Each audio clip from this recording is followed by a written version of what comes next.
क्योंकि गद्य शिक्षण की विधियां वो नहीं हो सकती जो पद्य शिक्षण की होती है। नाटक शिक्षण है वो भी अलग पार्ट है, व्याकरण है वो भी अलग है, तो हमें अलग अलग पढ़ना पड़ेगा। आज हम पूरी चर्चा करेंगे गद्य शिक्षण पर। गद्य शिक्षण में से एक प्रश्न आता ही है। तो सबसे पहले देखिए कि गद्य शिक्षण में हमें पहले आपको समझना है, उसके बाद में लिखना है। और ये देखिए गद्य शब्द है, गद्य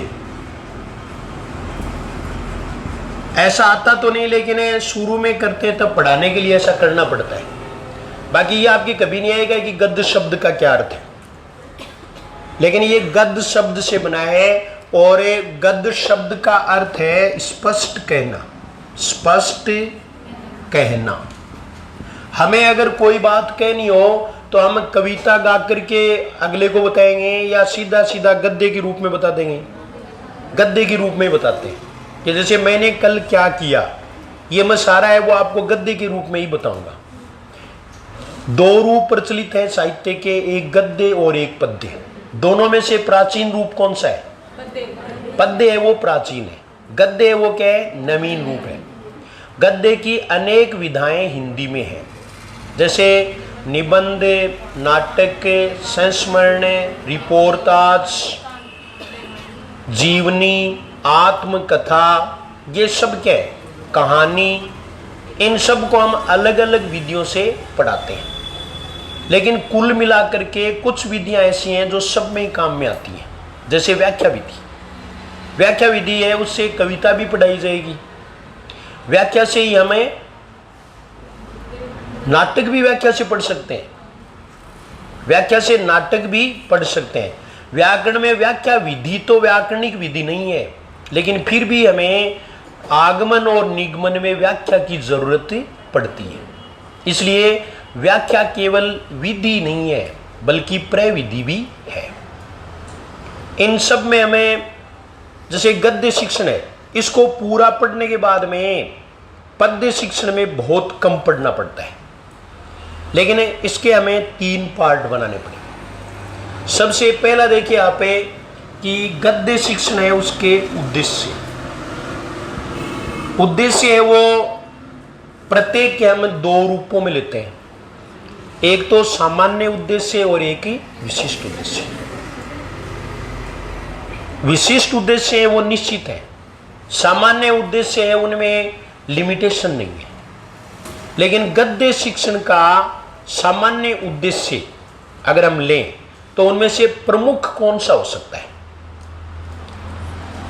यानी बालक को हमें कोई भी गद्यांश पढ़ाते हैं, या गद्य का मतलब आप गद्यांश से लीजिए, वो गद्यांश चाहे निबंध से लिया गया है, चाहे वो किसी की जीवनी से लिया गया है, चाहे वो आत्मकथा से लिया गया है, ये सब एक ही तो है, चाहे वो किसी कहानी से लिया गया है। लेकिन निबंध में लिया गया और कहानी में लिया गया है, उसमें थोड़ा सा अंतर होता है कि निबंध वाला है वो क्या है? विचार प्रधान होगा, वो तो क्या होगा? विचार प्रधान। और कहानी वाला है ना, उसमें क्या है? वो मनोरंजनात्मक है। ये दोनों में अंतर आ गया। तो यहां सबसे पहले हम उद्देश्य पर चर्चा कर रहे हैं।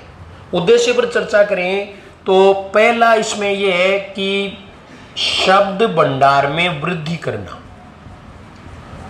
ये गद्य शिक्षण का हमारा उद्देश्य होगा। यानी बालक नए नए शब्दों को जान सके, नए मुहावरे और लोकोक्तियों का अर्थ जान सके, इन सब से उसके शब्द भंडार में वृद्धि हो। तो शब्द भंडार में वृद्धि करना। दूसरा इसका उद्देश्य हम ले सकते हैं भाषाई कौशलों का विकास करना। भाषाई कौशलों का विकास करना, ये तो वैसे सबका ही है, लेकिन इसमें ये थोड़ा सा ज्यादा महत्वपूर्ण है कि बालक सुनना, बोलना, पढ़ना, लिखना सुचारू रूप से सीख सके। ये भी गद्य शिक्षण का उद्देश्य है। ये भी गद्य शिक्षण का उद्देश्य हो गया। अब गद्य शिक्षण के उद्देश्य में दूसरी बात हमें इसमें ये सिखाते हैं कि व्याकरण का भी ज्ञान कराते हैं। इसलिए व्याकरणिक नियमों का ज्ञान कराना, ये भी गद्य शिक्षण का उद्देश्य है कि जब हमें गद्य का शिक्षण करवाते हैं तो बालकों को कुछ व्याकरणिक नियम भी बता दिए जाएं। गद्य में हमें कुछ इस प्रकार के प्रश्न बालक से करते हैं जिससे उसकी कल्पनात्मक या मौलिक जो कल्पना है उसका विकास हो सके। तो अगला हम ये लिख सकते हैं कि मौलिक कल्पना का विकास। मौलिक कल्पना का विकास है वही क्या है? सृजनात्मकता का विकास। यानी उनसे इस तरह के प्रश्न किए जाएंगे या इस तरह की बात उनको बताई जाएगी कि वो अपना, यानी जैसे मान लीजिए कोई कहानी है या उसमें, तो इसके बाद उसके जैसे लोमड़ी वहाँ गई, वापस चली गई, तो लोमड़ी ने, फिर लोमड़ी को भूख तो लगी हुई थी, इसलिए उसने क्या किया होगा। इसके लिए बालक हैं वो अपनी अपनी कल्पनाएं बताएंगे और जो नई चीज़ बताएंगे वही क्या होगा? सृजन होगा। इसके अलावा जो है वो है तार्किक शक्ति का विकास करना। तार्किक शक्ति का विकास करना। बाकी हमें ले सकते हैं जैसे बालक शुद्ध उच्चारण कर सकेगा, इसलिए शुद्ध उच्चारण करना सिखाना, क्योंकि इसमें सुनना कौशल का विकास तो कैसे होगा? सहस्वर वाचन से। सहस्वर वाचन में अध्यापक भी वाचन करेगा और छात्र भी वाचन करेंगे और अन्य बालक है वो सुनेंगे, इसलिए उनमें श्रवण कौशल का विकास होगा। अगर वो पढ़ते हैं तो पढ़ने कौशल का विकास होगा। अगर उनसे कोई प्रश्न पूछा जाता है, जैसे बोध प्रश्न किए, बोध प्रश्नों का उत्तर दिया, तो उत्तर देने पर किसका विकास होगा? बोलने का विकास होगा। और फिर कुछ शब्द या कुछ वाक्यांश है वो लिखने के लिए उन्हें कहा भी जाता है और वो लिखते हैं, जिनका निरीक्षण होता है, जांच होती है, तो वो भी क्या है? लिखना कौशल का विकास। यानी गद्य शिक्षण के विकास में ये सब बातें होती हैं। ये तो सामान्य उद्देश्य हो सकते हैं। विशिष्ट उद्देश्य हैं वो निश्चित है, वहां आपको 6 विशिष्ट उद्देश्य ध्यान में रखने ही पड़ेंगे। आपने लेसन प्लान बनाए थे, बीएड में बनाए कि नहीं बनाए? तो कौन कौन से स्टेप्स उसमें सामान्य, जैसे पहले तो हम लिखते थे सामान्य उद्देश्य, उसके बाद में विशिष्ट उद्देश्य। विशिष्ट उद्देश्य में क्या लिखते थे? हाँ, यानी इसमें कौन कौन से हो जाएंगे? जैसे ज्ञान, फिर क्या है? अवबोध, उसके बाद में ज्ञानोपयोग, बिल्कुल सही है। तीसरा प्रयोग मान लो, ज्ञानोपयोग। हाँ, लेकिन यहां में ज्ञानोपयोग शब्द का ही प्रयोग करना है। तो ये देखिए 6 विशिष्ट उद्देश्य। ज्ञान, दूसरा अवबोध, तीसरा ज्ञानोपयोग, ज्ञानोपयोग, चौथा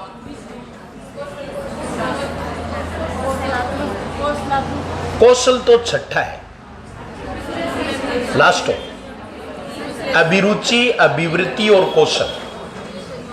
पहले क्या होगा? अभिरुचि, और फिर क्या है? अभिवृत्ति, और फिर क्या है? कौशल।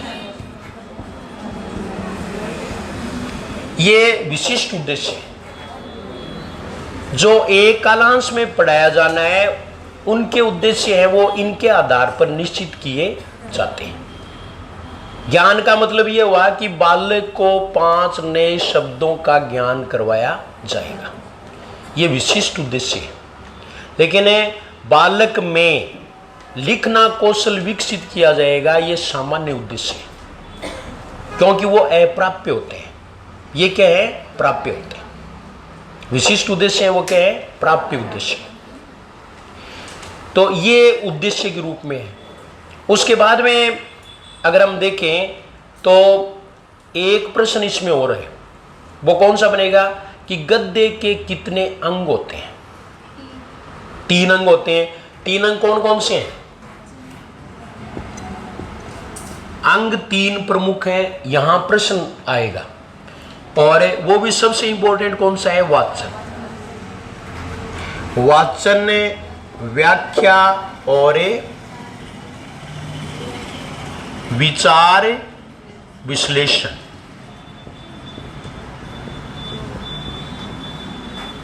वाचन, व्याख्या और विचार विश्लेषण, ये 3 अंग होते हैं।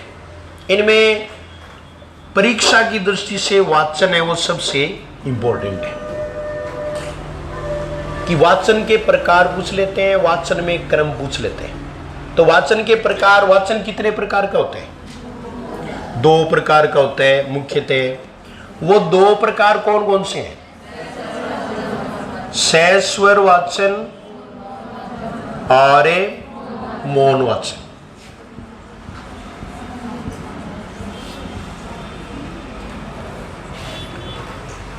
सहस्वर वाचन किसे कहते हैं? जिसमें बालक सम्यक गति से, सम्यक आवाज में शुद्ध उच्चारण करते हुए बोलकर पढ़ता है। इसमें केवल बालक ही नहीं बल्कि शिक्षक भी। इसलिए सहस्वर वाचन है, इसके 2 हिस्से बना लेते हैं। ये ध्यान में रखना है, अगर आ जाए कि सहस्वर वाचन कहते हैं और उसमें दोनों आ जाए, मान लीजिए कि अध्यापक द्वारा किया गया वाचन और छात्रों द्वारा किया गया वाचन, तो फिर छात्र आएगा, फिर उसमें कौन सा आएगा? छात्र आएगा। ये ध्यान रखना है। लेकिन सहस्वर वाचन है, इसके 2 भेद होते ही हैं। एक तो आदर्श वाचन और दूसरा अनुकरण वाचन। आदर्श वाचन है वो केवल शिक्षक द्वारा, शिक्षक के शुद्ध उच्चारण करते हुए जहां आवश्यकता है वहां अनुतान व बल का प्रयोग करते हुए, बलाघात का प्रयोग करते हुए जो आदर्श प्रस्तुति प्रस्तुत करता है वो आदर्श वाचन है। लेकिन परीक्षा में इससे काम चल जाएगा कि सबसे पहले शिक्षक जो आदर्श रूप वाचन का प्रस्तुत करता है, स्वयं शिक्षक पढ़ता है, उसको आदर्श वाचन कहते हैं। तो आदर्श वाचन किसके द्वारा? शिक्षक के द्वारा। दूसरा देखिए कि अनुकरण वाचन, ये छात्र द्वारा। यहां एक प्रश्न बनता है और वो क्या, कुछ तो जैसे YouTube पर आपने प्रश्न वगैरह देखे होंगे, लेकिन ऐसे प्रश्न परीक्षा में पूछेंगे मुझे नहीं लगता, पूछने को पूछ सकते हैं कि अनुकरण वाचन में जैसे आदर्श वाचन है, इसमें एक ध्यान में रखना है कि अध्यापक आदर्श वाचन कराते समय पुस्तक को किस हाथ से पकड़ता है? तो बाएं हाथ से पकड़ता है ताकि वो दाएं हाथ से लिख सके, जो गया। लेकिन ये कोई प्रश्न है वो प्रश्न नहीं है। अब आप ये कहेंगे कुछ है वो तो बाएं हाथ से भी लिखते हैं, तो वो दाएं से पकड़ लेंगे, ठीक है। और फिर अनुकरण वाचन में भी ये बात है कि छात्र पुस्तक को कितनी दूरी पर रखे। ये तो आपको बीएड में बताई होगी, ये बात तो है, इसमें खास है भाई, वहां बताते तो हैं ही कि मैं 1 फुट की दूरी होनी चाहिए, ये आदर्श स्थिति मानी गई है। क्योंकि कुछ बच्चे हैं वो ऐसे लेकर के ऐसे खड़े हो जाते हैं। छोटे बच्चों को नहीं देखा आपने? छोटे बच्चों को देते हो तो वो क्या करते हैं? ऐसे कर देते हैं। तो इससे क्या है, ये सही तरीका नहीं है, क्योंकि उसका मुंह है वो दिखेगा ही नहीं। और 1 फुट की दूरी है वो, अगर हमें दृष्टि दोष की तरफ वैसे भी देखें तो भी ये उपयुक्त है। ये यहां कुछ है वो ऐसे प्रश्न भी पूछ लेंगे जैसे अध्यापक है, उसके पास जो पुस्तक होनी चाहिए वो आकर्षक होनी चाहिए। जैसे कट्टी फटी हो तो वो सबको दिखाई देती है, इसलिए वो पुस्तक है वो क्या है, अच्छी स्थिति में होनी चाहिए। लेकिन ये प्रश्न परीक्षा से संबंधित नहीं है। बस हमें ये ध्यान रखना है कि सहस्वर वाचन दो प्रकार का होता है, आदर्श वाचन और अनुकरण वाचन। आदर्श वाचन है वो तो शिक्षक ही करता है, इसलिए इसके कोई प्रकार नहीं होते। लेकिन अनुकरण वाचन इसके दो प्रकार होते हैं। दो प्रकार कौन से? ये देखिए, व्यक्तिगत भी कहते हैं वैसे वैयक्तिक वाचन, वैयक्तिक वाचन और समवेत वाचन। समवेत वाचन, वैयक्तिक वाचन का मतलब है एक छात्र द्वारा वाचन। समवेत वाचन का मतलब है सभी छात्रों से सामूहिक रूप से वाचन करवाना। ये एक प्रकार का अनुकरण वाचन ही होता है। इसमें अध्यापक है वो पहले बोलता है, छात्र अनुकरण करके, छोटे बच्चे विशेष रूप से पहली दूसरी कक्षा के बच्चे वो उसकी नकल करके, अनुकरण करके बोलेंगे, पढ़ेंगे। इसलिए ये भी अनुकरण वाचन कहलाता है। छोटे बच्चों के लिए समवेत वाचन अधिक कारगर होता है। मनोवैज्ञानिक दृष्टि से अगर हम देखें तो समवेत वाचन पहले करवाया जाना चाहिए। समवेत वाचन तो क्या है, पहले होना चाहिए, ताकि बालक है वो वैयक्तिक रूप से वाचन है वो उसमें कठिनाई महसूस न करे। लेकिन इसका जो तरीका है ना पाठ के प्रोसेस में, वो यही है कि पहले वैयक्तिक वाचन करवाते हैं, उसके बाद में सामूहिक वाचन। होना क्या चाहिए कर, पहले सामूहिक समवेत वाचन और फिर वैयक्तिक वाचन। किस प्रकार के बच्चों से या बालकों से वाचन पहले करवाया जाना चाहिए? ऐसे बालक जो वाचन कौशल में पारंगत है, यानी अच्छी तरह से पढ़ सकते हैं, शुद्ध उच्चारण कर सकते हैं, उनसे पहले पढ़वाएं और दूसरे उनसे बाद में। ये भी यहां आपको ध्यान में रखना है। तो ये अनुकरण वाचन के भेद हो गए। फिर है मौन वाचन। मौन वाचन के भी दो भेद कर लेते हैं, और वो कौन सा है? एक तो द्रुत वाचन और एक है वो गंभीर या गहन वाचन। इनमें भी ये ध्यान में रखना चाहिए कि बताओ द्रुत वाचन और गंभीर वाचन में से पहले कौन सा होना चाहिए? हाँ, इसमें पहला कौन सा होना चाहिए? गंभीर वाचन। और फिर वो द्रुत है, गंभीर करने के बाद में द्रुत वाचन है वो शीघ्रता से कर सकता है। ये सहस्वर वाचन में भी दो भेद हो सकते हैं, सब में नहीं, यानी केवल मौन वाचन में नहीं बल्कि सब में ये भेद है वो किए जा सकते हैं। द्रुत वाचन, गंभीर वाचन, ये मौन वाचन के भेद हम ले सकते हैं, लेकिन मौन वाचन पर अलग से भी प्रश्न पूछते हैं। एक प्रश्न वो पूछा हुआ है, आज तक पहली भी है, कि मौन वाचन है वो कौन सी कक्षा से प्रारंभ किया जाना चाहिए? तीसरी कक्षा से या चौथी से या पांचवी से या छठी से? इसमें अलग अलग उत्तर मिलते हैं। अलग अलग किताबों में तीसरी से लेकर के छठी तक अलग अलग आते हैं। इसका देखो सही तरीका और जो सॉल्यूशन है, हिंदी ग्रंथ अकादमी की तरफ से जो पुस्तक जारी की गई है उसमें साफ लिखा है कि जब बालक 5वीं कक्षा तक सहस्वर वाचन में पारंगत हो जाए तब उसे मौन वाचन करवाया जाना चाहिए।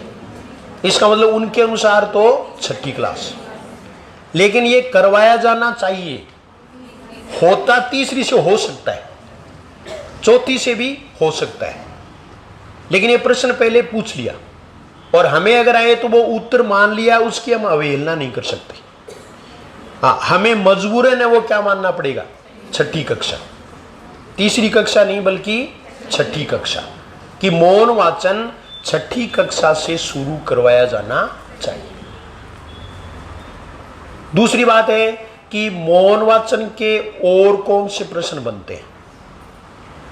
पहली बात तो ये होगी कि मौन वाचन किसे कहते हैं। जो बोलकर पढ़ते हैं वो सहस्वर वाचन है, जिसमें होठ नहीं लाते, मन मन में एकाग्रचित्त होकर पढ़ते हैं, वो क्या होता है, मौन वाचन। मौन वाचन का संबंध पद्य शिक्षण से नहीं है, बल्कि केवल गद्य शिक्षण से। पद्य शिक्षण में मौन वाचन नहीं करवाया जाता, इसलिए मौन वाचन का महत्व गद्य शिक्षण में ही है। पद्य शिक्षण में वो चुपचाप कोई कविता पढ़ेगा क्या, नहीं पढ़ेगा ना। तो ये आपको ध्यान में रखना है। फिर मौन वाचन का स्टेप अभी हम पढ़ेंगे, सोपान, उसमें स्टेप अपने आप ही आ जाएगी। तो ये जो है वो वाचन पहला इसका अंग। फिर इसके बाद में है व्याख्या। वाचन के बाद में क्या है, व्याख्या है। व्याख्या किसे कहते हैं।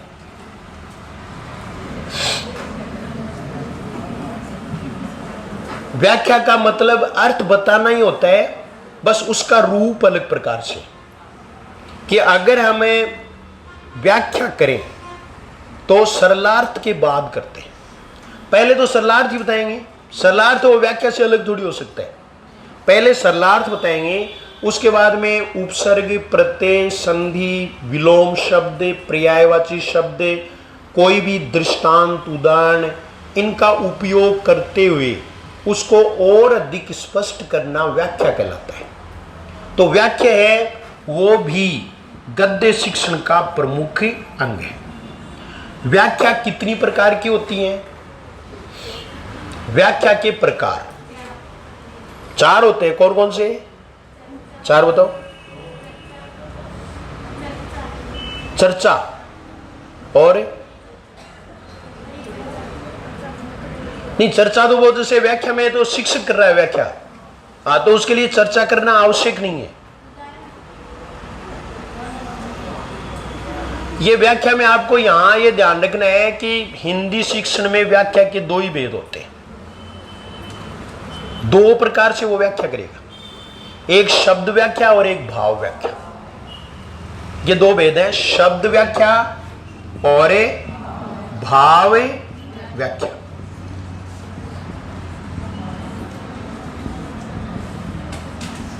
इसमें भाव व्याख्या महत्वपूर्ण है। शब्द व्याख्या तो कोई भी जैसे शब्द आ गया, भाई ये शब्द आ गया और बच्चा समझ नहीं पा रहा है, जैसे पुष्पेशु, ये आ गया पुष्पेशु। तो इसमें शिक्षक है वो इसका संधि विच्छेद करके बताएगा, पुष्प जोड़ इशु।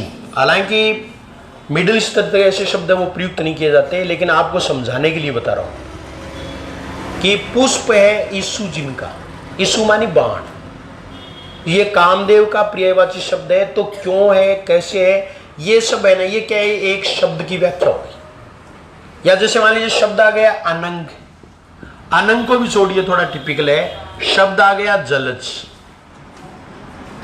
तो इसकी व्याख्या करके बताएगा टीचर कि जल में जन्मने वाला। वो अलग बात है कि भाई पहले जो है वो छात्रों से पूछे कि बताओ जल में कौन कौन सी चीजें हैं वो पैदा होती हैं, कुछ वस्तुओं के नाम बताओ। तो उनमें से कुछ है वो बता सकते हैं कि कमल। ये अब बताओ कमल का कोई पर्यायवाची शब्द, तो बता सकते हैं जलज। फिर जलज की व्याख्या की जा सकती है कि जल में जन्मने वाला, इसलिए कमल को जलज भी कहते हैं। जल का दूसरा अर्थ नीर होता है, इसलिए जलज को नीरज भी कहते हैं। अब मैं जो ये कर रहा हूं ये व्याख्या है, इसको क्या कहते हैं, व्याख्या कहते हैं। और शब्दार्थ में केवल इतना ही होता है कि जलज का अर्थ कमल, लेकिन व्याख्या का प्रारंभिक रूप तो हो गया सरलार्थ। सरलार्थ के बाद में व्याख्या की जाती है। भाव व्याख्या है वो ये है कि पूरा जो गद्यांश है उसका भाव क्या है। मान लीजिए गद्यांश में एक चोर की कहानी है, उसका हृदय परिवर्तन होता है, तब इसके भाव पर अधिक जोर दिया जाएगा कि देखो चोरी करना है या चोरी करने वाला है वो कभी भी सुख की प्राप्ति नहीं कर सकता, जिस प्रकार से इस कहानी में रमेश नहीं कर सका। इस तरह से वो व्याख्या करेगा नहीं, या अन्य और कहानियां ले लेगा, वो क्या है, भाव व्याख्या। तो ये व्याख्या है वो दो प्रकार की होती है। और तीसरा जो इसका अंग है वो क्या है, विचार विश्लेषण। विचार विश्लेषण,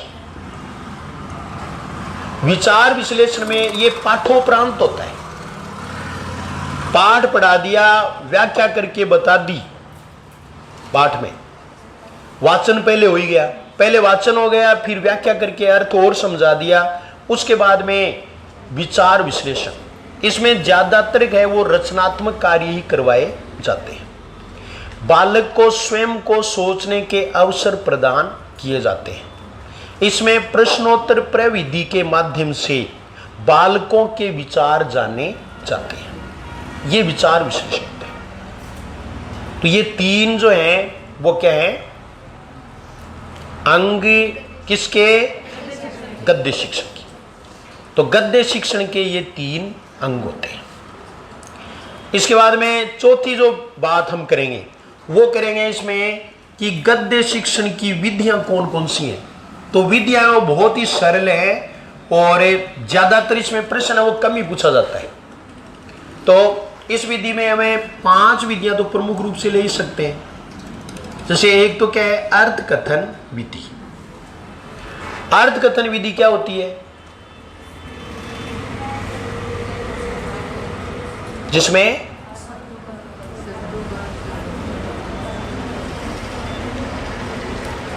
अध्यापक पढ़ाते समय ही कठिन शब्दों का अर्थ बताते हुए पाठ का विकास करता रहता है, उसको क्या कहते हैं, अर्थ कथन विधि। जैसे एक अध्यापक पढ़ा रहा है कि ऊंचे गगन में पक्षी उड़ रहे थे, बालक इसमें गगन शब्द का अर्थ नहीं जानता है, तो पढ़ाते समय बता देगा कि गगन मानी आकाश। ये अर्थ कथन विधि है। अर्थ कथन विधि है वो उपयुक्त नहीं है छोटे बालकों के लिए, क्योंकि ये जैसे मैं आपको पढ़ा रहा हूं उसी प्रकार से इसमें नीरसता आ जाती है, शुष्कता आ जाती है। इसमें बालक निष्क्रिय श्रोता बना रहता है, केवल शिक्षक है वही सक्रिय रहता है। द्विपक्षीय शिक्षण नहीं हो पाता, एक पक्षीय शिक्षण ही होता है। अतः ये बाल केंद्रित नहीं है। इसे हम अमनोवैज्ञानिक व अरुचिकर विधि ही करार देंगे। लेकिन तीसरी चौथी क्लास से ही इसका प्रयोग किया जाना शुरू हो जाता है। हिंदी ग्रंथ अकादमी किताब में यह भी लिख रखा है कि अर्थ कथन विधि की शुरुआत चौथी व 5वीं कक्षा से ही हो जाती है और फिर ठेठ तक चलती है हिंदी में शिक्षण में। लेकिन यह सर्व प्रचलित विधि जरूर है। अर्थ कथन के बाद में दूसरी जो विधि है वो व्याख्या विधि है। यह व्याख्या विधि है, इसका आपको एक नाम मिलेगा, व्याख्यान विधि।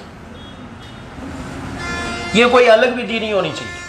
बस अर्थ कथन में वो केवल सरलार्थ बताता है और व्याख्या विधि में अन्य प्रकार से पर्यायवाची शब्द, विलोम शब्द, संधि, समास, उपसर्ग, इनका प्रयोग करते हुए उसको और अधिक स्पष्ट कर देता है। यही व्याख्या विधि है, यही व्याख्यान विधि है। और वही बातें हैं, यानी छात्र इसमें भी निष्क्रिय रहते हैं, इसमें भी एक पक्षीय शिक्षण ही होता है, इसलिए यह भी उपयुक्त विधि नहीं है। तीसरी विधि कौन सी होनी चाहिए? एक नाम आपने सुना होगा, विश्लेषण विधि। कौन सी विधि? ये यहां प्रश्न पूछ सकते हैं, विश्लेषण विधि।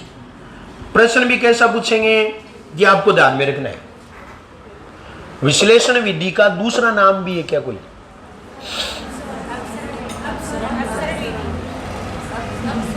अक्षर विधि।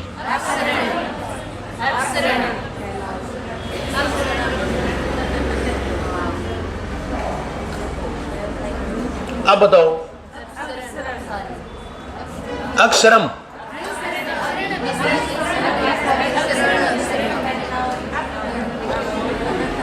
ये साइंस पीरियड दिखे मेरे को, है ना?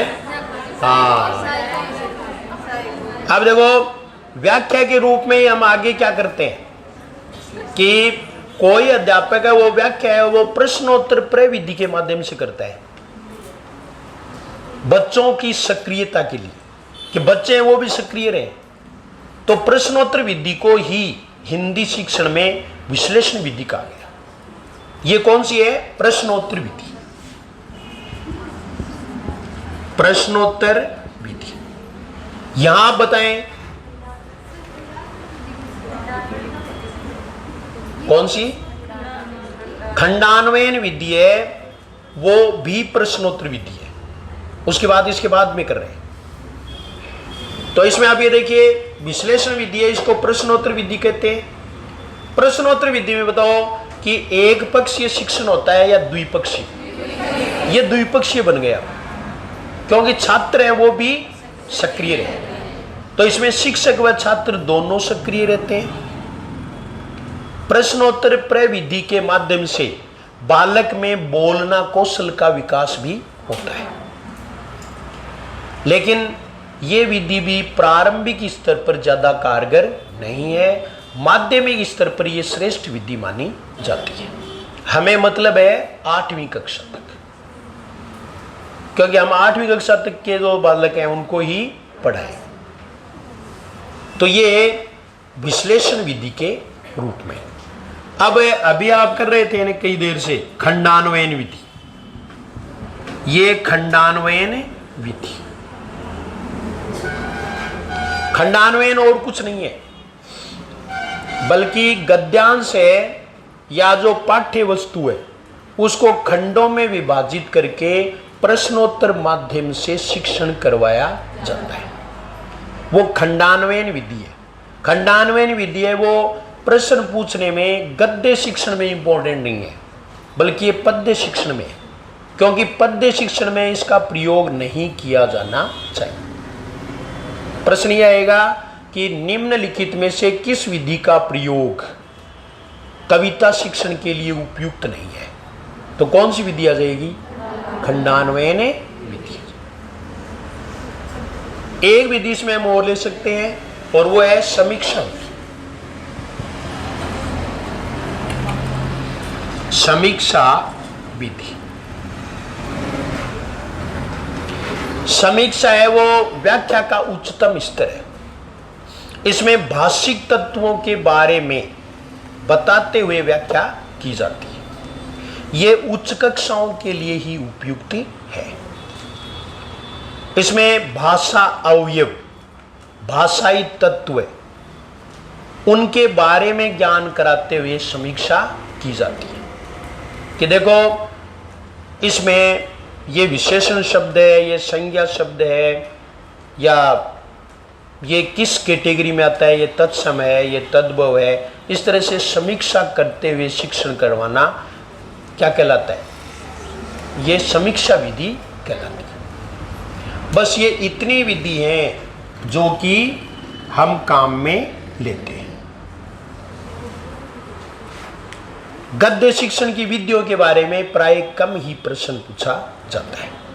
इसमें वाचन इंपॉर्टेंट है, वाचन पर प्रश्न पूछे, जिसमें मौन वाचन का महत्व है। इस बात से भी है कि मौन वाचन से बालक का सर्वांगीण विकास होता है, उसके व्यक्तित्व का विकास होता है, उसमें स्वावलंबन आता है, बालक द्रुत गति से पढ़ना सीखता है, बालक स्वयं